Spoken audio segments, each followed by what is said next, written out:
All right, welcome back to the Young Man Squad Fantasy Basketball Podcast, which is part of the Old Man Squad Sports Network and also part of the Believe Network and presented by FanDuel. Today, we're going to have Matt Lawson back on, and we're going to go through his Dynasty rankings update, his September preseason update. A lot of changes to discuss, a lot of questions from members of his Patreon that we will be going through, talking about some of the bigger changes.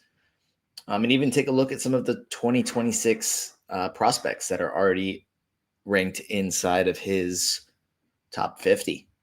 So there's a handful of those guys. We already know that class can be really valuable. But we'll bring Matt here in just a moment so we can talk about his new Dynasty rankings.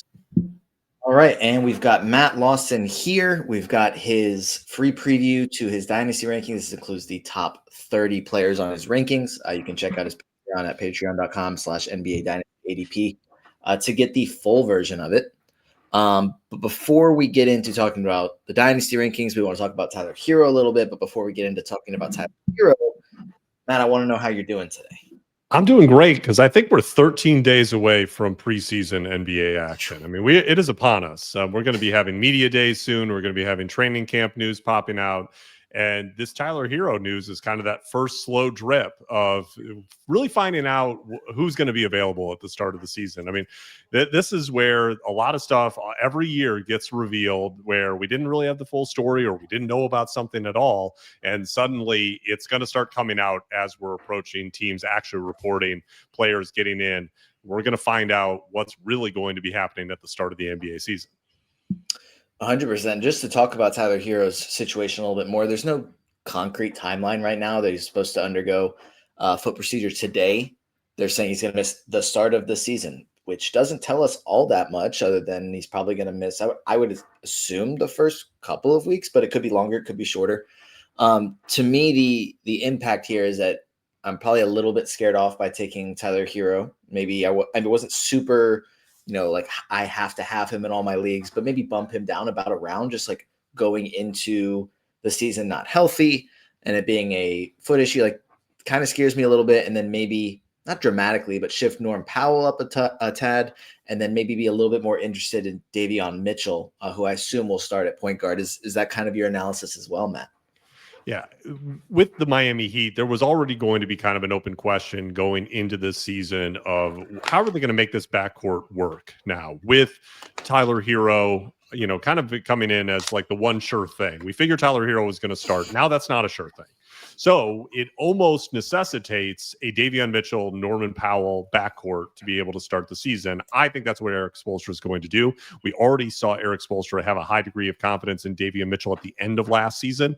You can be absolved of any guilt if you did not pay strong attention to the end of the Miami Heat's very mediocre season last year, especially them completely phoning it in the playoffs against the Cleveland Cavaliers. But Davion Mitchell was a revelation during the final stretch of this year. After getting traded from the Toronto Raptors, there was a lot invested in him by Erik Spoelstra, who obviously loved his on-ball defense and loved the spark that he was giving them offensively as well. He started hitting shots consistently at a degree that we haven't really seen since his final season at Baylor that got him to be a lottery pick, because that was the one season of his career where he was consistently hitting threes at decent volume. And we kind of saw the return of that last year, along with kind of the trademark on-ball defense and defensive energy that we're used to from Davion Mitchell. So I think we're going to see a lot of Davion Mitchell. This is going to give him the opportunity to be able to cement himself as a big part of, at the very least, of this Heat rotation, even after Tyler Hero is able to return.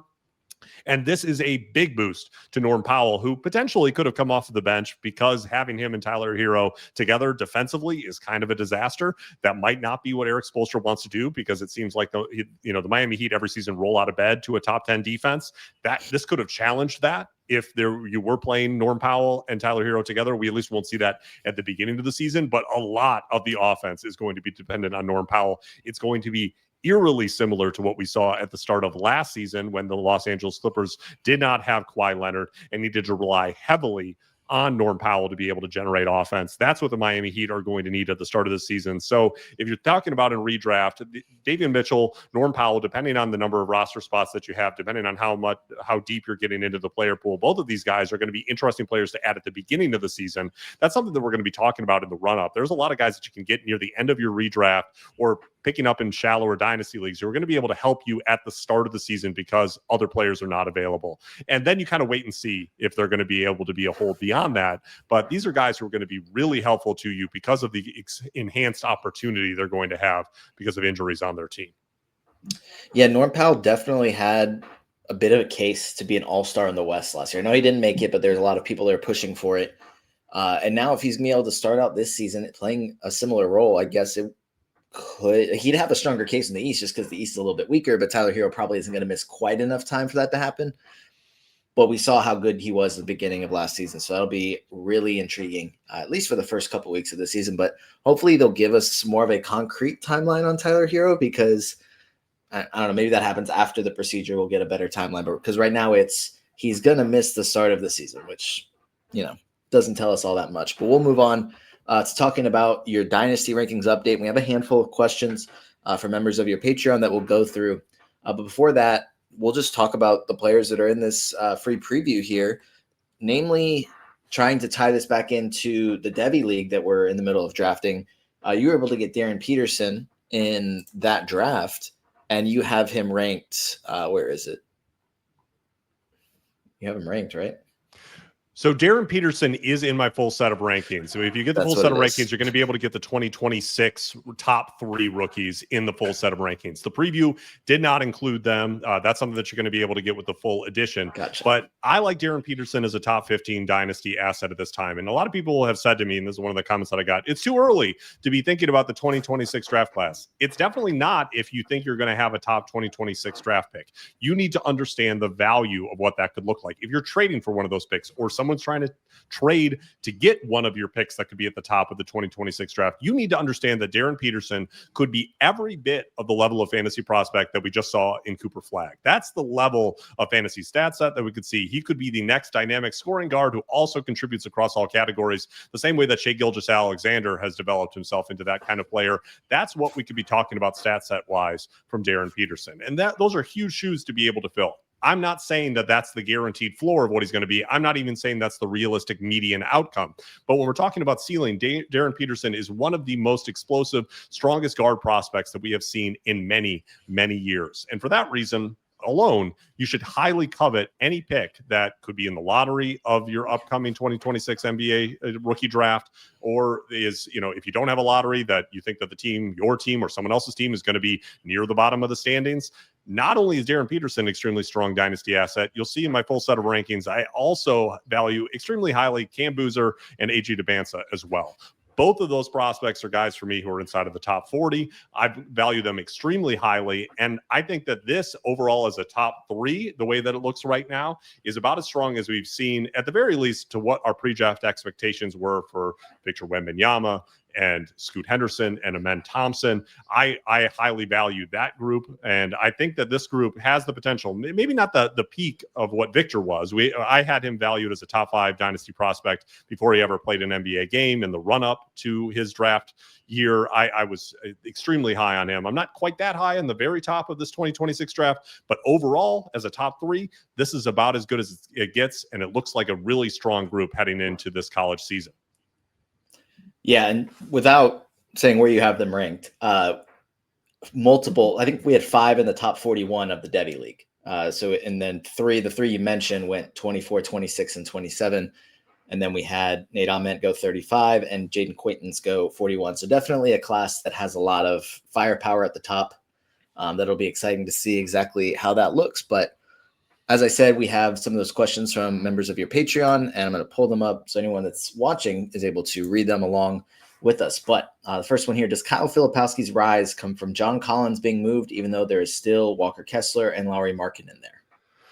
It's not so much about John Collins leaving, because I think that was an inevitability that I was expecting in Utah. It's the reality of kind of going back and watching Kyle Filipowski both at the end of last season, what I already thought about him as a prospect at Duke, and seeing how that translated to the end of last season, along with what he did in Summer League. And it's kind of reshaping where my expectation for how his career lands. I had some doubts seeing him fall through the NBA draft, which I think more than any kind of rumors about his personal life was about the fact that people didn't think he could stay on the court defensively. And I still think that's a major issue.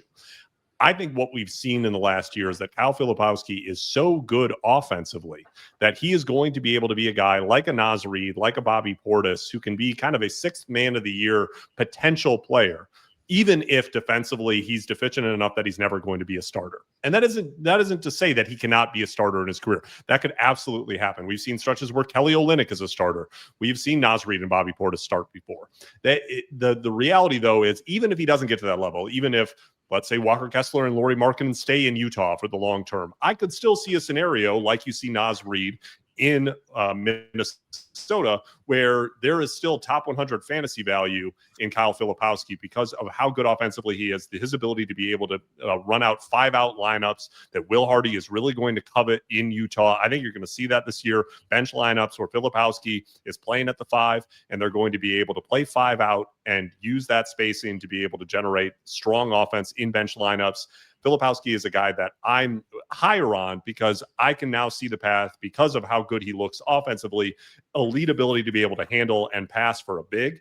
And I think the shooting is going to come around to be more consistent. He's obviously developed that over quite a bit of time. It was not consistent at all last year. There were stretches where he was shooting high 40% from 3, and then stretches where he was like around 20% from 3 last season. But I'm looking forward to, I think, another developmental step for Filipowski this year, where he cements himself as a guy who should always be a big part of an NBA rotation, and it can have top 100 fantasy value in minutes in the high 20s.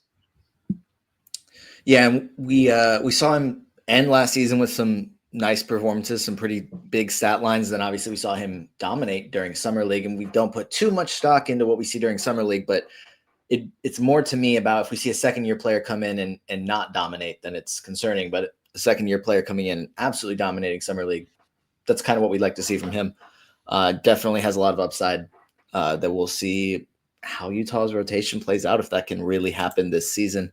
The next question that we have here is, why don't injuries lower the rankings for guys like Derek Lively and Jalen Suggs?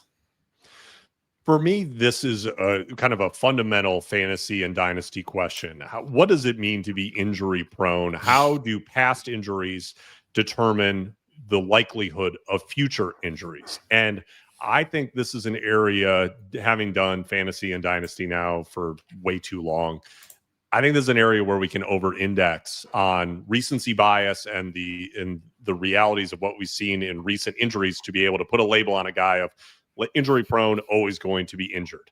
The questions that I like to ask with players and that I like to delve into based on the publicly available information that we have are, is this player's injury or injuries likely to recur because they're in the same area, or are they likely to recur because of play style?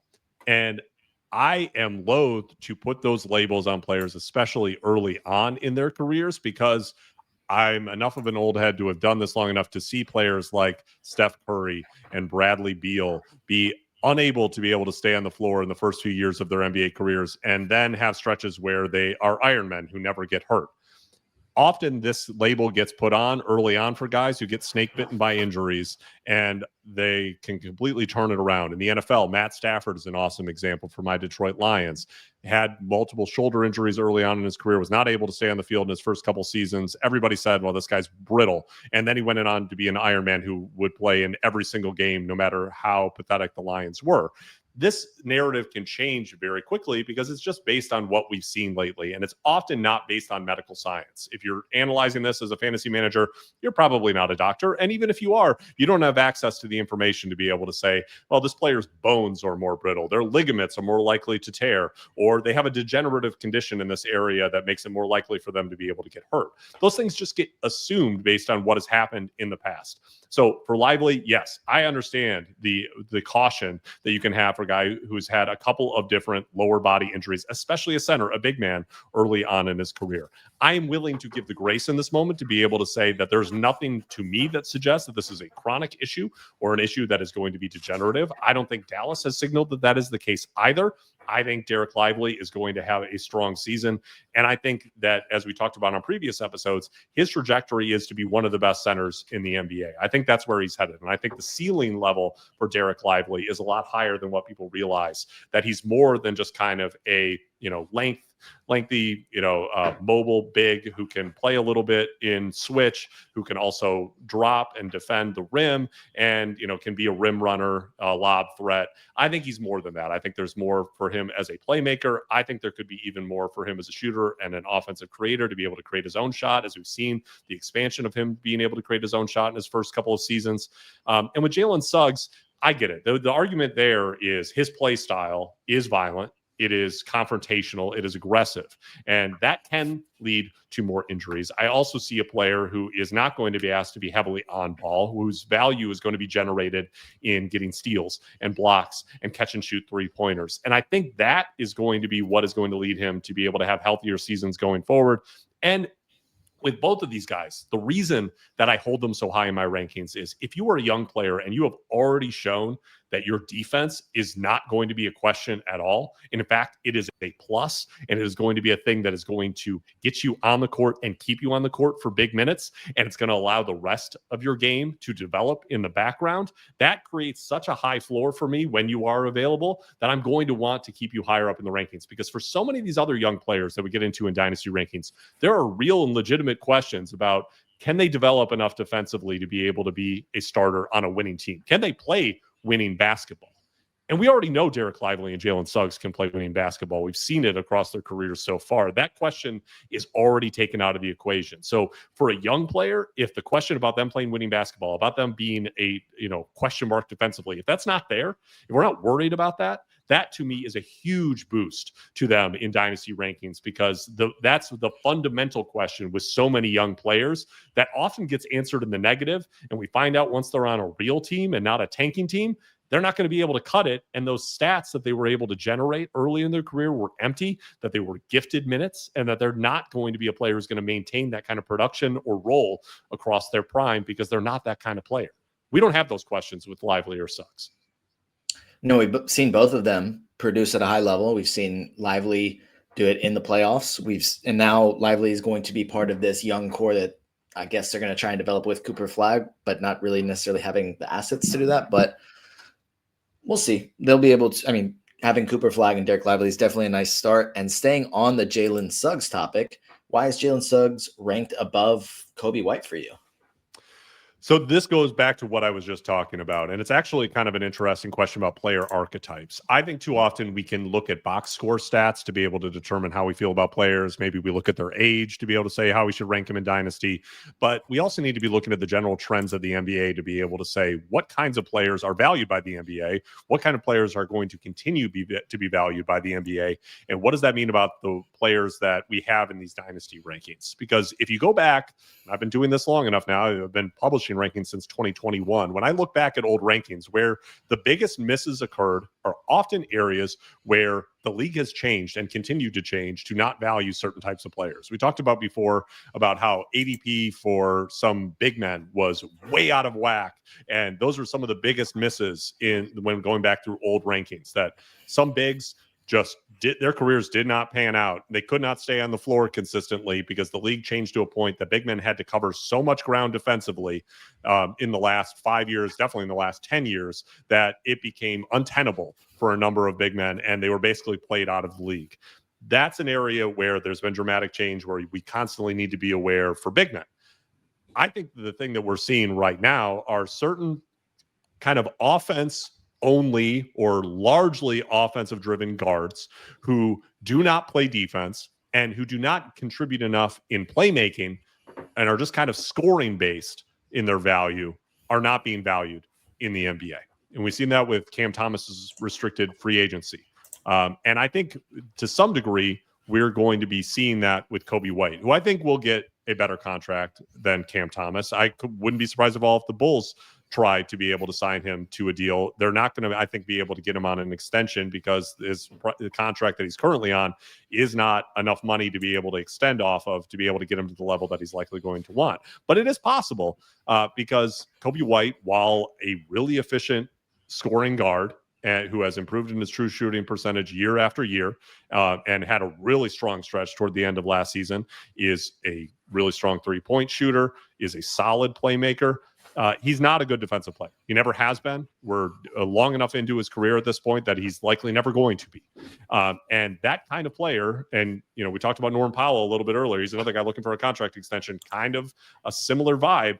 You're seeing these kinds of guys just not get valued by the league at the same level that we would expect. We talked about it with Jordan Poole in prior episodes. This is the archetype that even for someone like Tyler Hero, it's going to be interesting to see what kind of contract the Miami Heat are going to want to give for both Hero and Powell. Because I don't think that this is something that the league wants to be able to have on the court in the playoffs unless you can contribute enough defensively or contribute enough in playmaking to be able to make it worth it to have a defensive negative out there on the court. They would much rather have size. They would much rather have defensive ability and shooting than putting out a guy who's kind of offense only. That's my concern with Coby White. And I still have him, ranked very highly in my rankings. It's not a question of not valuing Coby White at all. I still think he could continue to be a starter for a number of years, but there's if you go through NBA rosters, you begin to see over and over the volatility and the value of this particular player archetype, where one year Malik Monk pops way up and his fantasy production is outrageous. And then the next year, the Sacramento Kings essentially decide, yeah, we don't really value Malik Monk that much. That's happening with a lot of players across NBA rosters of this archetype, and that's why I'm a little bit concerned about Coby White versus someone like Jalen Suggs, who is defense first, who's super impactful defensively, still be able to contribute as a shooter and in a low usage offensive role that can basically fit on any NBA team. Yeah, and I was looking at my rankings while you were saying that, and I still have Coby White just a few spots ahead of Jalen Suggs. And I think, honestly, the fact that I expect him to remain in Chicago gives me a little bit of confidence in Coby White in the sense that they probably are going to give him a contract that nobody else in the league is going to give him, and they're probably going to give him an opportunity that nobody else in the league is going to give him. So there's definitely, I think, looking at it, Suggs is more of, or will be better for longer, but I think over the next 5 years or so, because you also have Jalen Suggs in Orlando with Desmond Bane, with Franz Wagner, with Paolo Banchero. So it's a little bit of a different situation. Both are going to be productive in very different ways. But yeah, pretty comparable, I guess, in rankings, even if they're providing very different statistical outputs. All right. The next question we have here is, why did Asar Thompson and Jalen Duren both move up? And if we check out our partners at FanDuel, they have Asar Thompson as 4th in the preseason most improved player betting odds, actually tied for 3rd with Benedict Mathurin, just behind Andrew Nimhard and Denny Avdia. My expectation is that Asar Thompson is probably not going to have the breakout that Amen Thompson just had, but should be in for a more productive season, arguably the best season of his career. Should see an increase in minutes, and I think a lot of statistical production is going to come along with that. So definitely, to me, has a strong case for most improved player. I think if Tyrese Halliburton wasn't out for all this season, then you wouldn't have a bunch of Indiana Pacers right at the top. But I think Asar is definitely going to take a nice leap forward.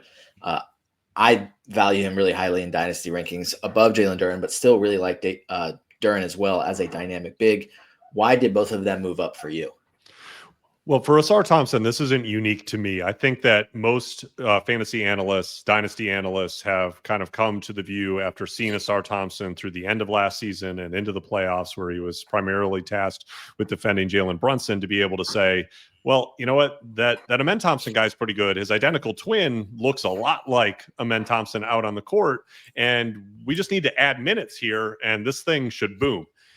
I think that's largely true, and that's pretty paint by numbers fantasy analysis. But it is very clear if you watch Asar Thompson that he is ready to be able to take on a larger role this year in Detroit. I think he will play 30-plus minutes this year, which I don't think all projection systems have him at. And I have him inside the top 45 of both my categories and points rankings. And he's a guy, since I did a consensus dynasty rankings set of grabbing every single dynasty ranking out there on the internet. I did that back in July. Asar was around number 58 or so. He's now jumped up in the consensus about 10 spots. So I'm not the only one who values him around that place. A lot of people have him in the 40s of their dynasty rankings. I think that's a conservative projection because, honestly, I could have made an argument, as I was doing. If you can see here on YouTube, I do these projected peak stat sets. I in putting together Asar's, there was an argument to be able to have his look more like Amen Thompson's, but I resisted that, and I still had him move up considerably for it. And part of the reason is and to get directly to the question that was posed about Asar Thompson and Jalen Duren, a year ago, I had serious concerns, and I think a lot of people did, about how does it really work with Jalen Duren as a non-shooter and Asar Thompson as essentially a non-shooter, to be able to have both of them on the court, to have them on the court with Cade Cunningham, where the optimized version of the Pistons offense, at least the much better tolerable version of the Pistons offense that we saw last year, had spacing around Cade Cunningham. And that was during the entire Troy Weaver era, when everyone was pounding the desk to be able to say, like, why don't you put spacing around Cade Cunningham? That's what he needs to be able to operate. Well, they finally did last year, and it worked. But you also saw it work in the playoffs last season with Asar and Jalen Duren. And often it was leaning on Jalen Duren's ability to be able to pass off of the short roll, to be able to pass out of the high post, that he has more passing ability than I think people realized coming out of college, that he is going to be able to operate, to be able to get Asar Thompson the ball when Asar is kind of lurking in the dunker spot. And you would see the Knicks on a lot of these plays, and they're not hard to be able to find, where even if the Knicks were aware that Asar was lurking in the dunker spot, when they would run that Jalen Duren, Cade Cunningham pick and roll, and Duren would get it on the short roll around the foul line, he would be able to get the ball to Asar, and Asar would be able to get up so quickly that it did not matter that the Knicks were aware of it. And Asar was just too quick out of that spot to be able to be stopped.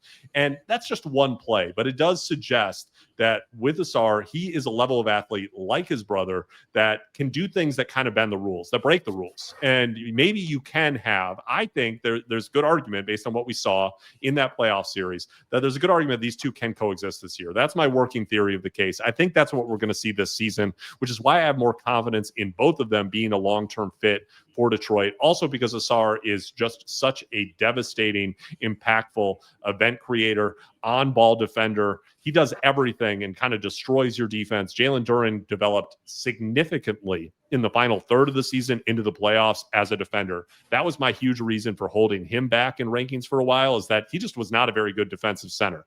And I loved the rebounding. I loved what we saw from him offensively. I thought that he was a great fit offensively with Cade Cunningham as a guy who can rim run. But what I did not think could work was that he was a negative defensive center through the first couple of years of his career. He was much, much better at the end of last season, especially during stretches without Isaiah Stewart. I think we finally saw that development in him that we were hoping for. I think JB Bickerstaff can continue to get him there this year. And I'm working under the theory now, as someone who's watched a lot of Pistons basketball, that Jalen Duren and Asar Thompson can be part of the long-term vision together on the Detroit Pistons, which is why I individually like both of them more, and also together like both of them more, and have moved them up in my rankings. Yeah, I remember talking a lot about having concerns about how Jalen Duren fit on both ends of the floor, like if he was going to be good enough defensively for him to truly play the five, or like not and be like a high level defender down there, able to block a ton of shots instead of just being a guy that can grab a ton of rebounds. But really liked what we saw from both of them last season. Moving on to talk about someone that will actually be able to show where they're ranked on the screen with the preview.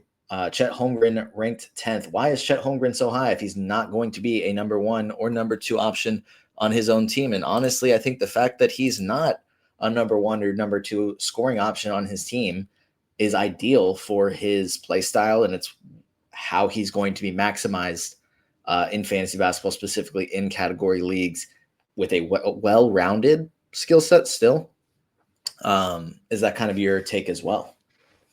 Yeah, for sure. But I think I want to roll the clock back a little bit here, because when we're talking about in the run-up to the 2022 NBA draft, there was a lot of opposition to the idea that Chet Holmgren was going to be a star in the NBA. And a lot of people watched him, and they just, I don't think they even watched him play basketball. They just looked at Chet Holmgren and they said, this guy's way too thin. No one in the NBA looks like him. There's no way that this is going to work. And it was a complete misunderstanding of what Chet Holmgren was by people who had not watched Chet Holmgren play basketball. And I think even what he was at Gonzaga was only part of what we have seen in the NBA in flashes, and so far what we've seen in the NBA so far is only a preview of what I think Chet Holmgren still could become. If you watch Chet Holmgren so far in his NBA career, there are only moments where you begin to see what he could do on ball. And that's the part of his game that really hasn't been tapped into yet that I think is still to come. He's 23 years old. There is his full prime ahead of him. And I get people are constantly looking, some people who have had this take that it wasn't going to work are always looking for the next opportunity to latch on to be able to say that Chet can't succeed in the NBA because he's too thin. Chet, isn't going to be the player that people think in fantasy because his minutes weren't at the level that they needed to be last season because of the injury, or they think that he's just going to constantly get hurt. But Chet Holmgren has continuously answered the bell over and over in his career. And if you go back to kind of his prep days in Minnesota, you see a guy who did quite a bit on ball. I still think has the potential to be able to do at least some of that in the NBA. I think that will be part of the package for him. And it could develop in ways that we can't expect because of the talent level of a player his size, the things that he can do on the basketball court offensively that he hasn't needed to yet because his role has been pretty simple in Oklahoma City in his first few seasons. I'm looking forward to being able to see what development we see from Chet Holmgren this year. I think we could see an offensive leap for him. And even if we don't, to what you said before, we already see a guy with a great fantasy stat set who's going to be able to get you a ton of rebounds and blocks, who isn't going to hurt you in percentages. I think is ultimately going to help you in both percentages and is going to be able to get you points and threes at a strong level. So this is a guy who in 9 category leagues isn't going to hurt you anywhere. And I think could end up excelling in some categories that right now are a little bit more muted across his prime. That's a base level of fantasy production that I want on any dynasty team. And to be fair, I'm not alone at having Chet Holmgren right around number 10. In fact, that's exactly where he sits in composite dynasty rankings. Just about everybody sees him about in that place. And I think this is where we can have a natural bias toward scoring as a single category, especially in categories leagues. People look at points per game and they derive a lot of player value based on that. And it's difficult for some people to be able to rationalize that in a 9 category system, having a guy who isn't that strong in points per game is not a death knell to their overall value. That you can have the Draymond Greens of the world who lived in the top 10 of fantasy for a couple of years, despite averaging single digit or like at least low double digit points per game. That players like Chet Holmgren don't need to be 20, 25 point per game scorers and can still be one of the best players in fantasy basketball. And that's across categories and points formats where I think he's equally strong. Yeah, I have him 9th in my rankings. And honestly, I have him pretty high in my redraft rankings as well. I don't remember off the top of my head, but I'm expecting kind of a breakout season from him because year 1, he missed the whole thing. Year 2, played a lot, but that was like basically that was his rookie year. And then last year, missed a ton of time and then was kind of getting reacclimated, not playing a full role, just kind of trying to get him ready for the playoffs. So he's healthy heading into this upcoming season. I'm expecting him to have the best season of his career, and maybe we will see him take some of those offensive strides. The next question we have here is, what was the reason for moving Igor Djelman down? And I do think this one's actually kind of interesting because typically we have our evaluations of rookies. We see them play in summer league. That doesn't alter our I guess, how we view them too much. And then after we see them play a little while, it doesn't change too much. But moving Djelman down already, what is the reason for that? So one of the things that you see when you look at my rankings is that a lot of the rookies generally move down a little bit in the rankings. And that was mostly from a few things. Adding in the top 3 of the 2026 NBA draft necessarily moved everybody down a few slots. And then I didn't really move the rookies a lot because I had already done my evaluation in my prior set of rankings post Summer League and had already kind of put my thoughts into where I think they should be in the rankings after seeing that. We haven't seen anything from them since then. I haven't really changed my opinions on most all of them for that. So it was more natural for guys to fall a little bit in rankings because there haven't really been any developments that would move them up, and other players might have moved up around them. But for Igor Djelman, the real question for me is, what do we take away from both the season at BYU and his summer league for what his role is going to look like in this NBA season and in his NBA career? I think we saw great development in his shooting at summer league. I was encouraged to be able to see him aggressively taking threes. Like we talked about on a previous episode, it's not so much whether they're going in or not at summer league, it's the volume, and the volume was there. And that's what the Nets told him to be able to do. They did not put the ball in his hands and tell him to distribute as a playmaker. They wanted him to get up threes. My question is this, and it's continuing from BYU into now, and it's my main hesitation. with Jaeger.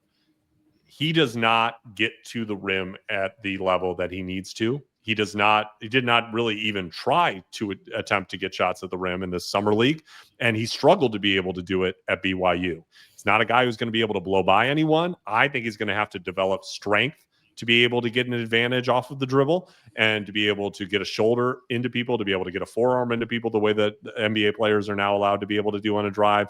And I don't think he's going to be there yet. The good news is that he acknowledged that in interviews around Summer League, saying that the next thing that the Nets are doing with him is to develop strength. He knows he needs to develop strength. That's the only way that he's going to be able to make it in the NBA. So I'm still encouraged to be able to do it. And to be fair, I've got him right outside the top 100 in my categories rankings, a little bit lower in points leagues where I don't think his stat set is as helpful. But it's not that I don't like Jaeger Doman. I had just continued to be able to try to balance what I think the best case scenario is, which is very, very high for a guy who can generate assists the way that he can, who if he shoots, all of this being a starting point guard or at least a lead on-ball playmaker for an NBA team, how valuable that position is in fantasy. That's the ceiling. And then there's the floor where he's never really be able to create anything off of the dribble. He's not able to get out to the rim. He's kind of just living on the perimeter, and he just doesn't end up becoming a player that you can start and play big minutes because he's not going to be a big impactful defensive player either. The floor is a little bit lower than I would like it. Really high ceiling, pretty low floor. And that's difficult to be able to evaluate. It's difficult to be able to place properly in rankings. And I'm just trying, when I rank him, to be able to weigh those different possible outcomes, both of which I think are fairly realistic, and to be able to figure out what the middle ground is, where to be able to place him amongst other players. Yeah, you mentioned his interviews at Summer League talking about how he knows he needs to get stronger. That's what the Nets plan is for him. Every interview I've seen from him has made me say, okay, he's got a good head on his shoulders. He seems like a player that wants to get better and knows what he needs to do to get better. He's not a player that I've been super high on, but that part was definitely encouraging for me. Yeah, so we'll see exactly what happens. We know he can pass. We saw that in college. Hopefully he's able to hit shots and then get stronger. And then, yeah, he can be a very, very dynamic player, both in real life and in fantasy basketball. The next question we have is, why is Austin Reeves so high? And I think he's a really talented player. We saw what he did second half of last season. I talked about this a little bit on an episode the other day. Can he replicate that second half production that he had next to Luka Doncic? Is that's what's going to happen this upcoming season? Or is it going to be, oh, that was just kind of, they were trying to figure things out. That's just what happened. Now that they have a chance to reevaluate this summer, maybe things look a little bit different. He's not able to replicate that. What's kind of your take on that? Austin Reeves is one of these players that every year people think I have a little bit too high. And then after the season unfolds, people catch up and they have him ranked closer to where I had him at the start of the season.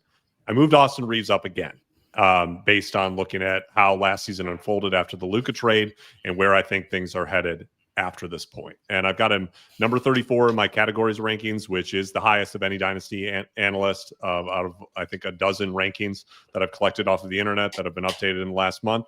I've got him number 55 in points leagues because he's not an ideal stat set for points leagues, but still a very good one. And those rankings are reflective of a player that I think fits together better with Luka Doncic than people realized. And general consensus has not caught up to that reality. I think Austin Reeves is a lot closer to the kind of fit that we saw Kyrie Irving be with Luka Doncic with the Dallas Mavericks because of his ability to be able to alternate quickly between being both an on-ball player and an off-ball scorer as well. He can do both of those like Kyrie Irving can at a high level. We saw in the last year, Austin Reeves develop dramatically as a playmaker. We saw him develop dramatically as a volume three-point shooter. Those are things that we did not know about Austin Reeves when he kind of broke out a couple seasons ago. And he can still generate and get to the rim, get fouled, high-level free throw shooter. A lot of it is similar to Kyrie. It's not like the same level of handle and finishing. It might not look as good as Kyrie Irving, but in overall impact on the court and the way that it fits with Luka Doncic, I think these two can long-term be running mates together in Los Angeles. We will see if that's the way that it plays out. But I think that the general opinion after the Luka trade was, well, this is going to be bad for Austin Reeves. This is going to mean that, and then after people thought about the team construct, they said, well, this is going to mean that Austin Reeves is going to be the one who gets traded, that they're going to move him to be able to find someone else to be the 1B with Luka going forward. I don't necessarily think that's going to happen. I don't think that, and if it does, I think he's future-proofed in the sense that if they do end up trading Austin Reeves, or if he ends up leaving in free agency, he's going to be majorly impactful on his next team. I think he's going to be majorly impactful on Los Angeles as well. This is a guy who I think is a 4-category fantasy producer in points, threes, assists, and free throw percentage. He could be majorly impactful in free throw percentage. Is someone that I would be looking to invest in for people who might still have the general opinion that he's not a good fit with Luka or that he's not going to be as productive. He disproved that last year. He was better with Luka after that trade occurred. I think that wasn't just shooting luck. I think that if you watch those games, you can see how Reeves is going to fit in with Luka and be super impactful the way that Kyrie Irving was. And he'd be a player that I'd be looking to invest in because I don't think the general opinion of Austin Reeves has caught up to the reality of how much better Austin Reeves has gotten as a basketball player in the last couple seasons. Yeah, everything we've seen definitely has the work ethic. A few fun quotes about him always trying to improve, and we've seen that as a result in his play and his production. It's been great for fantasy basketball. We'll see if he's able to take another step after this offseason, heading into year 2 under JJ Redick and the first full season with Luka Doncic there. A couple more questions that we have here. Shouldn't Jalen Green be higher in his new situation? And this is one that I would say no, but I want to get your take because I think we've seen what he can do and we've seen who he is. And I don't think that all of a sudden in Phoenix now he's going to be getting an even larger offensive role than kind of what we've already seen him have at times in Houston. I'm not expecting a dramatic leap forward from him this season. I don't know if you think differently.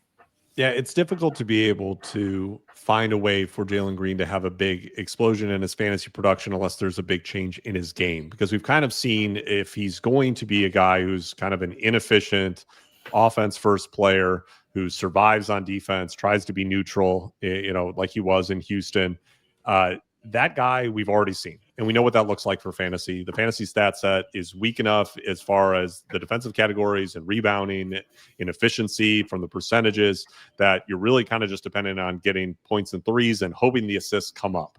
I think the assists are probably the area where if we're going to have a leap from Jalen Green, it's going to have to come there. We just haven't seen enough of it consistently to think that he's going to start even consistently making basic reads as a passer. We've had a few stretches where that's happened. I think probably the best evidence of it was when Alperen Şengün was out in the 23-24 season in the kind of post All-Star break period. The Rockets had a nice run against a bunch of weaker opponents and kind of, that portion of the season where half of the league is tanking. And I think they won around 10 or 11 games in a row. And Green looked really good in that stretch. And the ball was going through him at all times. And that's where we kind of started to get the narrative, can Green and Şengün play together, which went away as people started to realize we shouldn't be asking this question about whether Jalen Green is the core component of the Rockets' future. And that went away last season as everyone saw Amen Thompson's rise and the reality that Alperen Şengün was fitting far better in defensively on this Houston Rockets team than Jalen Green was or than anyone thought. And now in Phoenix, I see the opportunity for him to be a better playmaker. I think that could happen, but it's going to require an evolutionary leap in Jalen Green as a basketball player that he hasn't been willing to make across all these seasons in the NBA so far. So I have some doubts, and I didn't move him up significantly in my rankings. I have him at number 88. He's a guy that I had already moved up after the end of last season where I felt at least a little bit more comfortable of him playing on a winning team and at least contributing. But I still have doubts with him long-term as being a guy who's going to be a starter across all of his 20s. I think there could be, if he does not improve as a passer, which still totally could, where he could end up being a guy who phases out into more of a rotation scorer role as his prime goes on if this doesn't work. But he's going to have a long runway in Phoenix, and that's one of the best arguments.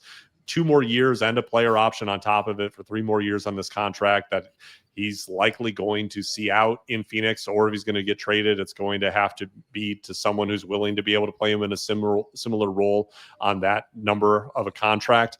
I think that he's going to have every opportunity, at least over these next 2 seasons in Phoenix, to be able to work next to Devin Booker. And we'll see how it looks. It's going to be one of those questions that I'm going to be really interested in early in the season in Phoenix, to be able to see how does the distribution of on-ball work really go in Phoenix. Is it going to be kind of my turn, your turn with him and Devin Booker, or are they going to be able to find a way to be able to coexist in an unexpected way? Are we going to see Jalen Green playing more as kind of like the point guard role for this team? I have doubts, but it's definitely something we're going to need to watch as we get into this season. All right, got a few more questions to go through, and then some rankings changes, rankings updates, high risers and fallers. But before we get into those, can you explain Jaden McDaniels and Keegan Murray's rankings? They seem overrated, and I think two, kind of like 3-4 tweeners there that are good defenders. Jaden McDaniels, we saw finally getting the increase in defensive stats last year, coming off the best season of his career. Keegan Murray, I think we've talked about this before, just like the interesting situation in Sacramento and how is this going to work. Can you explain why you have them ranked where you do? So it's kind of studying dynasty values for over a decade now, whether it's ADP data, expert rankings, just kind of collecting all of it, looking back on it. If you're seeing a consistent pattern here, I value players who are impactful defensive players, especially when they're young, because those are the guys who end up sticking in rankings and not having big falls in value from season to season. So they might be boring to you. They might not be players that you think are going to break out into all-star scoring wings. But Keegan Murray and Jaden McDaniels have already proven themselves to be really impactful defensive players who play big minutes because of the value that they provide defensively. And those are the kinds of players, looking over the history of fantasy values and dynasty values, where they get to stay in those roles for long enough that another breakout, another leap forward happens. You saw it with Mikal Bridges in Brooklyn, for example, where, he kind of hung around as a guy who was impactful defensively in Phoenix, but didn't really have the big breakout scoring wing season until he got that opportunity in Brooklyn. And then we saw that explosion happen. Now he's regressed back, but he was able to kind of stay around in that kind of realm of playing big minutes, getting opportunity until the opportunity in his team context shifted, and he was able to break out. We saw a little bit of that last year with Jaden McDaniels with Julius Randle out. We saw leaps in his game as a driver, as a rebounder, where he finally made a big leap forward, and in the defensive event creation as a defensive playmaker, racking up steals and blocks at a level that we hadn't seen before. There was a big leap there with Jaden McDaniels that I think a lot of people might not have been aware of, that I think will continue this season. And because he's kind of been a part of our lives for a while, we have to remember he just turned, I think, 25 years old. We're really just entering the beginning of the Jaden McDaniels prime, where he's going to be a part of this core next to Anthony Edwards, where he's going to be playing big minutes. And I think there's going to be an opportunity for an expanded offensive role across his prime as eventually the Julius Randle era phases out in Minnesota. You're going to get that opportunity for Jaden McDaniels to kind of fill that void the way that we saw him do for stretches last season. And it needs to be remembered that McDaniels was an offensive first prospect coming up, that the value of Jaden McDaniels was not to be, like a really impactful wing defender in the NBA. No one really thought about him like that coming out of Washington. Instead, he was thought to be like, well, there's all the tools here for him to develop into kind of a scoring wing. And, he's really thin and, but he's tall and, he's got a lot of skill for a guy of that height. Maybe that, it was kind of like a raw prospect scoring wing type that we thought about him in the draft. And then we saw him shift and use that athleticism to be able to become one of the best young, impactful wing defenders that we have in the NBA. But the rest of the skill set still is there. He's already shown an ability to be able to attack closeouts at a high level. The shooting, I think, is going to continue to trend upward. I'm just really bullish on the opportunity that he has to be able to grow, and I already like the floor of what we have. So this is the kind of player that I'm really comfortable having right around number 80 in my categories rankings, more around like the top 100 in points rankings, where he's not as impactful, but he was better last year because of the improved rebounding. And I just see him as someone who's going to give you that steady value around the back of the top 100. year after year, with the potential that at some point you might get a big leap up based on the flashes that we've seen in the last season. With Keegan, we've talked about it a little bit before. Keegan Murray is one of those guys who's proven himself defensively in the NBA. His offensive role continues to shrink as Sacramento has no idea how to be able to construct an NBA roster. But I think there is potential for him to be able to grow into a second or third option in Sacramento. I think he's likely to get a significant contract extension with the Kings. He's going to be a next part of the next era of the Kings. I don't know if Zach LaVine, DeMar DeRozan, Domantas Sabonis, any of those guys are going to be part of the next era. I think in the next couple of years, you could see a complete turnover of this roster, but Keegan Murray will still be there. I think his offensive role will grow. I think his defense is going to keep him in huge minutes. And he'd be a guy that I think you could kind of buy low on in this moment as people look at him as kind of a low usage, boring fantasy player. He made a big improvement in blocks last year. And I think that growth in his defensive game and ability to be able to play make defensively, you're going to continue to see more of that. He's a guy that I think also could become a stronger rebounder as this roster shifts around, especially when Sabonis leaves. He's shown that ability in college. He's shown that ability in stretches of the NBA. There's potential here for a whole lot more, and I think he's going to get the opportunity to live up to that potential because of the minutes, because of his impact on winning. I think that Keegan Murray has his best years to come in fantasy. 100%. And the last question that we have here is a longer one, so I wasn't able to get it up on the screen. So I'm just going to read it. David Locke recently said that the first 2 years of an NBA guard is about making mistakes and then doubling down on them. It's year 3 where you expect to see them lean into the best parts of their game and remove the bad parts. Agree or not, is that something that fantasy managers should be aware of? I mean, we've seen that recently with guards like De'Aaron Fox, Darius Garland, John Morant. Does that mean we could see it with Scoot Henderson? I don't know. What are your thoughts on that take? Yeah, I listened to Locke talk about this, and he was talking about it in the context of Keontae George. And I thought that was actually really interesting because obviously Keontae, I think, had a surprisingly good summer league and rookie season. He all of a sudden, his assist rate jumped up a lot. The free throws improved. He was thinner from his season at Baylor. Everything kind of seemed to be on the trajectory of like, oh, okay, the Jazz might really have like a piece here. This guy might be a starting guard. The defense was awful in his rookie season, but he was a rookie, and you kind of pass that off as just part of his development.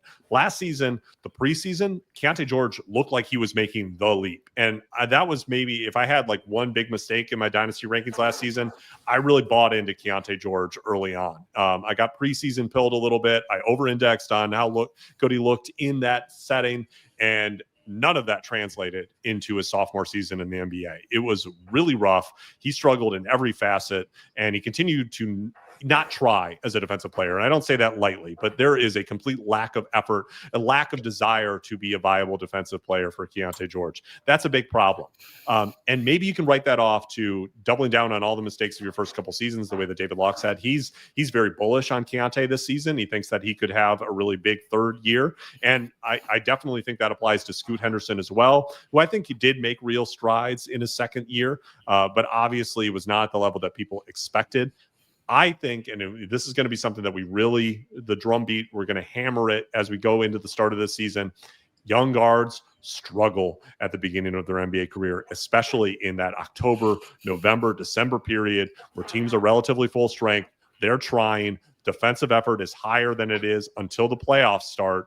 In that first portion of the year, that's when teams are really trying. And if you are a perimeter player, if you are an on-ball player and you are young and you don't know all the tricks of the trade yet, it is going to be a really rough time for you during that stretch of the year. And we have seen that year after year from some of these young guards. The third year, the fourth year, that's where you can really see them learn to be able to adapt to that, handle it.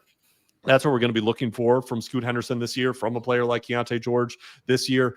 I am really excited to be able to see those players because I do buy into this, and we've seen it historically from a bunch of guys where this is the stage in their career, in their third year, where you can really see an evolutionary leap forward for them in expanding their game and to be able to handle the pressure of being an on-ball perimeter player in the NBA.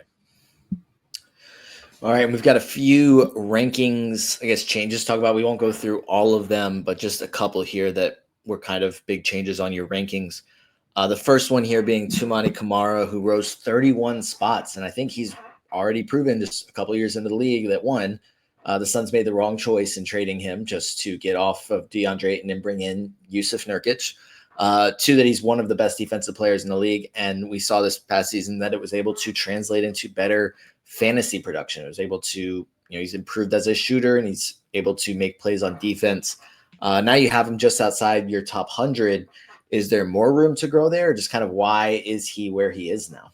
Yeah, this is a similar story to with Keegan Murray and Jaden McDaniels, or talking about with Jalen Suggs, that, in Toumani Camara, a little bit older, but he's still only 25 years old. And last year absolutely cemented himself as a guy who is just, because he can shoot at a level that makes him no longer a liability offensively, and his ability to be able to disrupt passing lanes, to pickpocket, to be able to generate steals for fantasy.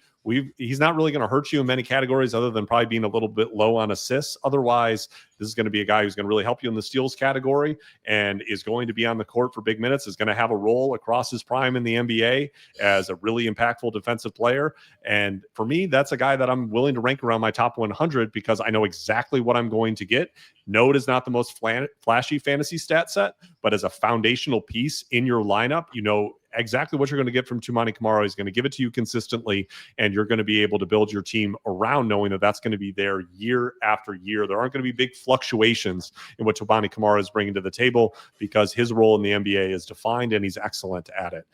So I find a lot of value in that, as opposed to the guys who are going to be completely dependent on their usage rate or how heavily on ball they get to play on their team, because those things for most players change a lot in team context from year to year. Only the star players is it super consistent year after year, month to month, on how valuable they're going to be. Toumani's going to be on the court for around 34, 35 minutes a night, and he's going to be playing great defense every night, and he's going to be a contributor defensively. You know what you're going to get, and it's going to be that way across his prime. 100%. And there's always going to be coaches, regardless of who the coach is in Portland or what team he's on, that are going to want to play him as much as possible. And speaking of players that get played as much as possible, Josh Hart fell 21 spots in your rankings. And I'm just curious how much of this was tied into the fact that Tom Thibodeau is no longer in New York to make sure that he's on the floor for 37 to 38 minutes per game. And now we might see him, one, drop in his role, but two, as he gets older and we've seen his, averages fluctuate a lot year to year. How much of that is tied into Josh Hart falling down in your rankings? And Josh Hart was amazing last year, but there really is no credit when you're looking in forward-facing rankings for what a player did, especially in a context that isn't going to carry over to the upcoming season. I mean, if you had Josh Hart on your fantasy team last year, you loved it. You got incredible value. He was a steal for however you acquired him, and you thank him for that. He's also, by a little bit after the All-Star break, going to be turning 31 years old. And the reality for kind of non-shooting players as they go into their 30s in the NBA now is pretty rough, because if you have any drop off in your mobility and your ability and your defensive ability, if you're a non-shooter, suddenly all the things that make you a great role player just don't work quite the same way anymore. And that happens over and over again with non-star players, non-all-star level players who enter their 30s and move into it.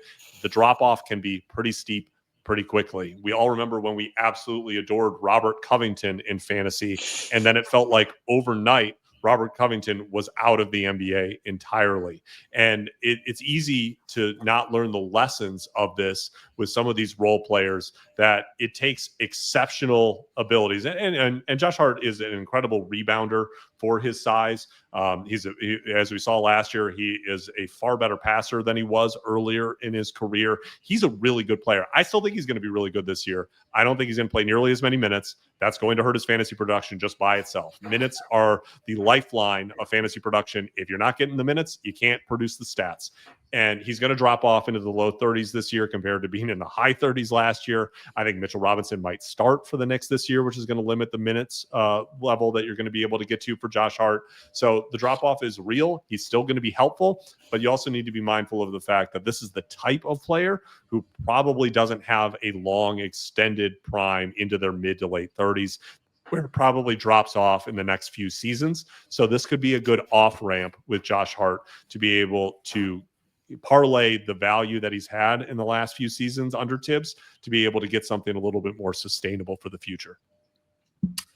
100%. This was the Young Man Squad Fantasy Basketball Podcast, which is part of the Old Man Squad Sports Network, part of Believe Network. and presented by FanDuel. Matt, thank you so much for joining me. Before I let you go, wanted to give you the chance to talk about what you have coming up, where everyone can find your rankings, and stay up to date with all your work. This week, as we were talking about this whole episode, I published my new set of Dynasty rankings. This was a total refresh of my Dynasty rankings, going through all 30 teams, every single player, ranking every single roster player, and reconsidering how I viewed every single roster player. So that's a deep dive into film and stats, looking at fantasy stat sets and projections, and trying to figure out where things are headed. These are the rankings that I do in September and October, where I separate myself from the pack. I usually find people start to catch up to where I have players ranked in my rankings because I do them consistently month after month. They start to catch up as the offseason goes on and kind of the consensus grows around players. And this is the moment right now where I think there's incredible value, where people are not seeing where the ball is headed. They're just pointing it to where it was. And we are going to be able to get great value at this time of year. It's happened year after year at this time in my rankings, where I could point to the players who broke out, who I had 10, 20 slots ahead of everyone else. And if you were able to follow that advice, you were able to get immense value. I've separated myself a lot from consensus, and that's something that I'm going to be showing to you all. If you go on patreon.com/NBA Dynasty ADP, not only can you see a preview of the top 30 of my Dynasty rankings for points and categories leagues, I'm going to be publishing a new trade calculator for points and categories leagues coming up in the next week. And I'm also going to be publishing consensus rankings, taking a dozen rankings from around the internet to be able to show you what consensus is, where the high and low ranking is for every player, so you can get a sense of the range of how players might be valued in your league and where opportunities to buy or sell might be. I think these are incredibly valuable. You can also see how far apart from consensus I am, so you can get a sense of who the sells and buys I see right now in the Dynasty market are. I want to provide you all with value that's going to be able to help you win your Dynasty leagues. I think I've done that, and that's why we have over 1,000 paid members on Patreon right now. We have over 3,500 active members, free or paid. This has become something that there's probably someone in your league who's following this. So you should be getting the advantage too. Check it out at patreon.com/NBA Dynasty ADP. My goal is to continue to provide the best value in the fantasy space. And I'm going to keep pushing myself to be able to do that. It matters to me that these are impactful and helpful for you all. That's why I put in the work every single year. I've done it again here. I'm going to continue to do it. I'm going to continue to do it throughout the season. And one of the ways that I'm going to provide that value is hopefully to be able to continue to do these shows with you, Noah. I've loved the opportunity to be able to do this. I think it's given me a nice way to be able to express all the thoughts that are going on in my head about all these different players that I can't do in just rankings. So thank you for the chance to be able to do this. So excited that we're going to be talking about real NBA basketball soon. And I cannot wait to be able to get started into this season. Absolutely, Matt. Thank you so much once again for joining.